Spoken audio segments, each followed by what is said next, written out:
네, 발리에 와서 어제 템플을 갔습니다. 어떤 여신의 샘이라고 하는 유명한 템플이라고 하는데요. 힌두 사원하고 또 불교 사원이 같이 있는 그런 곳이었어요. 거기서 제가 좀 인상 깊었던 게 목이 없는 불상이 있더라고요. 크지 않은데 이유는 잘 모르겠습니다. 이게 어떻게 해서 목이 없게 되는지. 그런데 그 목이 없는 불상을 모시고서 거기에서 이렇게 경배할 수 있게끔 이렇게 해놨더라고요. 왜 목이 없을까? 더 중요한 거는 목이 없어진 불상인데 그 몸통만 놓고서도 사람들이 흉측하다고 생각하지 않고 거기에 경배를 한다는 거죠. 이 템플은 힌두 부두 사원이었는데 그 목 없는 불상을 보다가 문득 기독교의 예수상이 떠올랐습니다. 기독교의 예수상을 보면서 제가 늘 생각하게 되는 거는 십자가에 매달려 있는 예수거든요.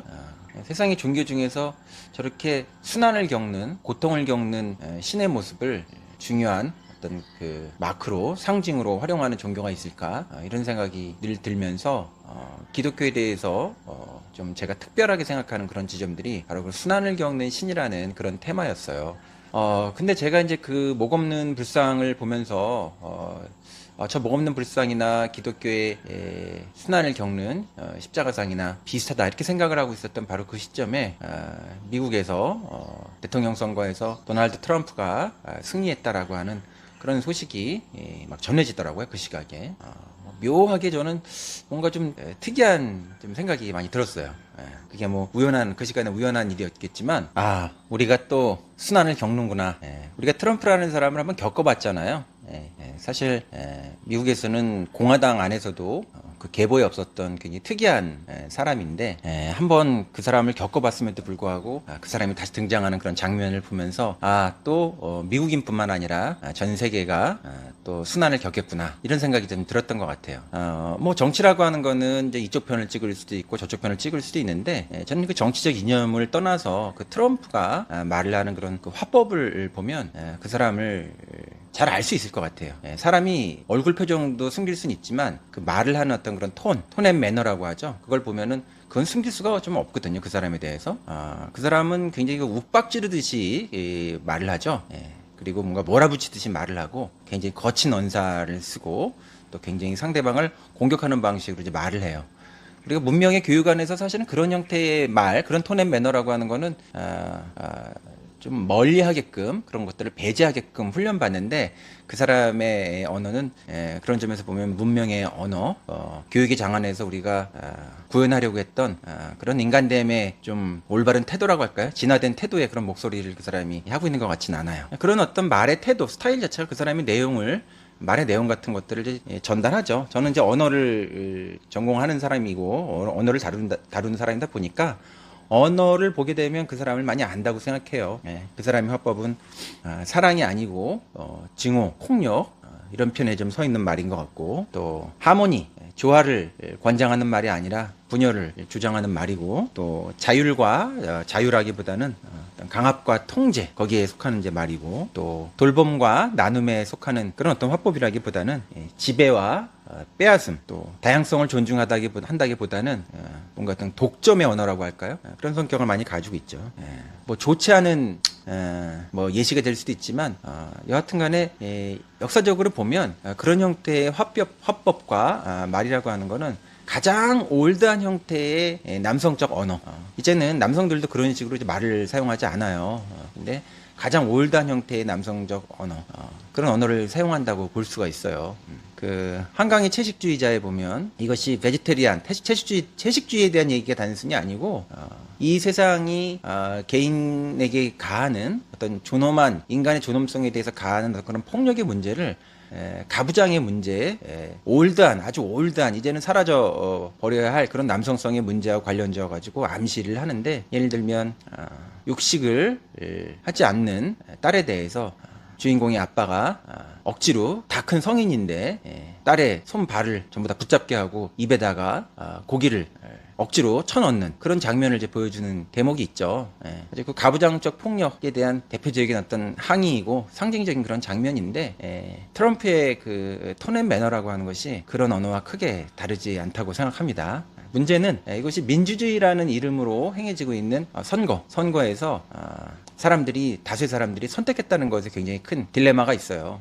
그래서 이미 기원전 지금부터 기원전 5세기 지금으로부터 2500년 전에 소크라테스의 그 죽음이 바로 그런 형태의 시민 법정이라고 얘기하지만 사실은 시민 투표거든요.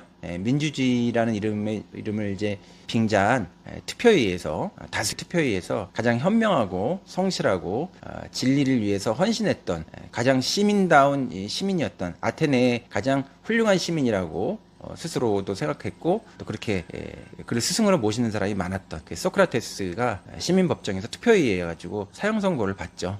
그의 제자 플라톤은 그런 장면을 보고서 이 민주주의라는 이름, 이 다수결이라는 이름으로 행해지는 이 민주주의 제도라는 것이, 데모크라시라고 하는 것이 이렇게 진리를 배반하는 그런 정치가 될 수 있겠구나, 이런 생각을 하면서, 그가 쓴 그 이후에 철학적인 어떤 테마, 특히 정치적인 문제를 다루는 그런 테마들에서는 굉장히 비판적으로 이 다수결의 정치에 대해서 뾰족한 날을 세우면서 여기에 대해서 생각해보는 그런 대안 철학을 제시하는 게 플라톤의 정치 철학이었다고 할 수가 있습니다.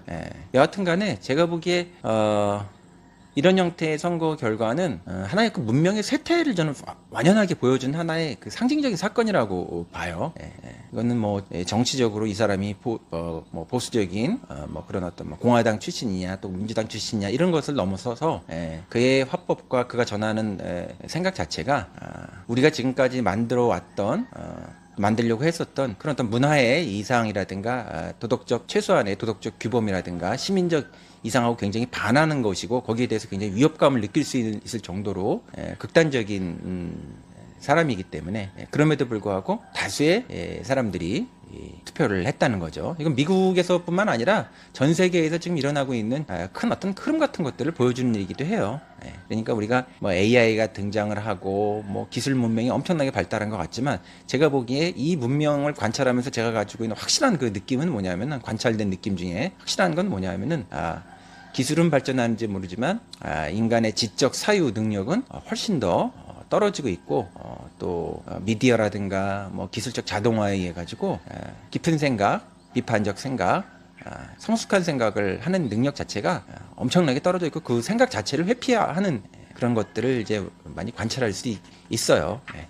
미국에서 대학 교수를 하고 있는 저의 사촌이 있거든요. 콜롬비아 대학에서 의과대학 교수를 하고 있는데 그 사촌이 메일 보내와서 불과 어제 있었던 그 선거 결과에 대해서 극심한 어떤 그런 그 고통, 좌절감을 느끼면서 왜 이런 형태의 선거 결과가 나오는가, 미국인들은 왜 이런 선택을 하는가, 이런 이제 자조 섞인 그런 질문을 메일 속에 보내왔더라고요. 이건 이제 미국인뿐만 아니라 전 세계적인 이제 상황이고 특히 본질적으로 보면 인간이 가지고 있는 어떤 이제 욕구 때문에 사실 발생되는 문제죠. 도스토옙스키의 소설은 인간이 가지고 있는 어떤 그 아주 리얼한 현실을 아주 과감하게 보여주는 그런 소설을 많이 썼는데 카라마초프 형제들에서 보면은 대신문관이라는 유명한 대목이 있어요. 거기에서 예수가 재림을 했지만 대신문관 추기경 같은 사람이 이제 거기 등장을 해가지고 왜 이 세상에 다시 왔느냐 하면서 예수를 오히려 추궁을 하면서 예수가 광야에서 받았었던 그 사탄으로부터 받았던 그 세 가지 테스트에 대해서 얘기를 해요. 네가 신의 아들이라면 뭐 높은 곳에서 한번 뛰어내려 봐라. 이 들판에 있는 돌을 전부 다 빵으로 만들어 봐라. 이런 형태의 그 사탄의 요구가 있었는데 그 요구에 대해서 네가 응했다면은 사람들이 저 사람은 돌도 빵으로 만들 수 있는 사람이구나라고 하는 그 사람의 이제 권능을 보고서 사람들은 눈에 보이는 걸 믿는다는 거죠. 특히 이 빵이라고 하는 거는 사람들의 동물적인 욕구, 생존의 욕구를 바로 해결해 줄 수 있는 거기 때문에 신이고 뭐고 필요 없다 이거예요. 그것을 보여줬으면 네가 십자가에 못 박혀 죽지 않았을 텐데 너의 순환은 너의 어리석음에 비롯된 것이다. 그 너의 어리석음이라고 하는 것은 인간이 가지고 있는 그런 어떤 동물적인 어떤 그런 욕구에 대해서 인간을 너무 믿었다는 거죠. 사람은 빵이 아니라 하느님의 말씀으로 산다 이렇게 얘기하지만 하느님의 말씀 같은 것들을 따르는 사람은 없다. 요즘은 뭐 대형 교회나 이런 데 보면은 오히려 비즈니스라든가 뭐 결혼이나 이런 거 하려고 대형 교회 가는 사람들도 있더라고요. 그러니까 빵이 아니라 말씀으로 사는데 그 말씀의 공간인 그런 어떤 종교적 공간조차도 이제는 이제 빵에 의해서 지배되는 그런 시대가 온 거죠. 그런 시대의 하나의 결과가 이런 것이라고 볼 수 있겠습니다. 히라버 시간이라고 하는 한강의 소설에 보면은 소크라테스의 그 입을 빌어서 그 히라버 시간이 텍스트로 히라버 교재를 쓰니까 플라톤이 쓴 철학 교재를 써요. 그러면서 거기에 소크라테스 얘기를 가지고 히라버 수업을 진행을 하는데, 플라톤이 쓴 거기에 소크라테스가 그리스어에서 파테인이라는 말이 있고 마테인이라는 말이 있는데, 그걸로 일종의 언어 유희를 합니다. 발음이 비슷하니까. 파테인이라고 하는 거는 순환을 겪는다는 말인데, 마테인이라는 말은 배워서 깨닫는다, 깨닫게 된다, 이런 말이라는 거죠. 그래서 소크라테스는 순환을 겪어야만 인간은 깨닫는다, 이런 이야기를 아이러니하게 언어 유희를 통해서 하고 있다는 건데, 이 트럼프의 어떤 그런 시대를 보게 되면 다시 순환의 시대가 왔다는 생각이 들고, 인간됨의 어떤 모욕감 같은 것들을 이제 느끼잖아요. 그런 사람이 말을 하는 방식을 보면.